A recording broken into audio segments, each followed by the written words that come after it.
Isang mapayapang hapon, mga kababayan. Ito po ang amigo ng bayan na umapila sa ating pong kasundaluhan.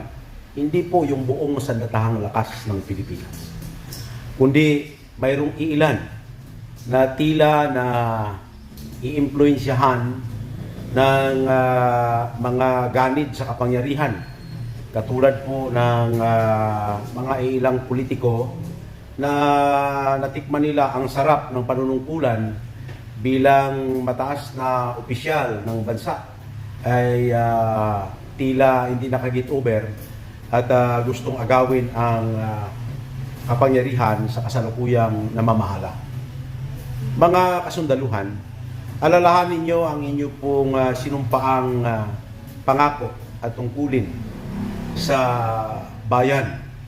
Hindi ang isali o pakikialam sa politika. Hindi yan ang inyong mandato. Huwag kayong magpapauto dahil ang salapi na inyong tinatanggap, ang inyong sinasahod, galing po yan sa taong bayan at hindi po yan pera ng sinumang politiko. Manatili kayong tapat sa inyong sinumpaan at sa ating konstitusyon. Ang interes ng general public dapat ang inyo pong binibigyan po ng importansya.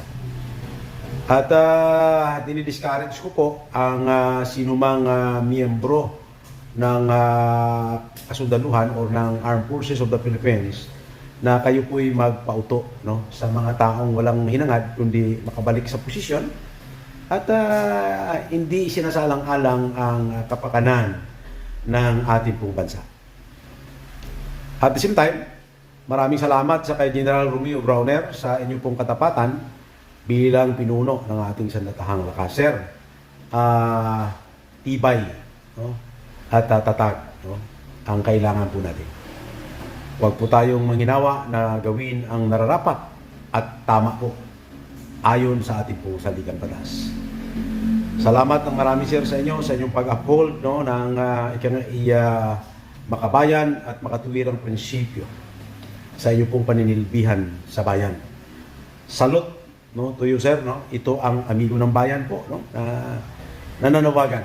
At maging sa ating mga kababayan Pilipino, huwag natin suportahan yung kabulukan, yung kabuktutan at ganid, no, na pagnanasa sa kapangyarihan ng ilang mamamayan po, ilang politiko sa ating pong bayan. Markahan po natin sila at huwag po ihalal sa darating po na halalan. Huwag suportahan ang kanila pong pinaglilihi na karahasan at kasakiman, no?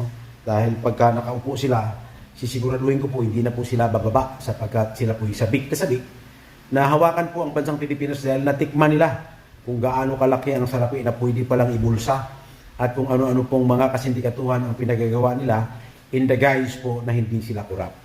Kaya huwag po tayong magpapauto, mga kaibigan, mga amigo, no? Manatili po tayong mulat, bukas. Ngunit, huwag tayong manahimik kung mayroong katiwalian sa ating bayan, kahit si Bongbong Marcos pa yan. Batikusin po natin kung mayroon tayong pruweba na mayroon siyang korupsyon na ginagawa. Pero kung wala, kung kwento-kwento lang, ay huwag po tayong magpapauto sa mga nang-uudyok, lalo na yung mga maisog, mga amigo. Ako po, wala po akong political leaning. Ang sa akin lang, yung makatuwiran lamang po na paninindigan bilang isang Pilipino, no, mga amigo. Magandang hapon sa inyo. Maraming salamat. Paki-share, paki-like ang bidyong ito.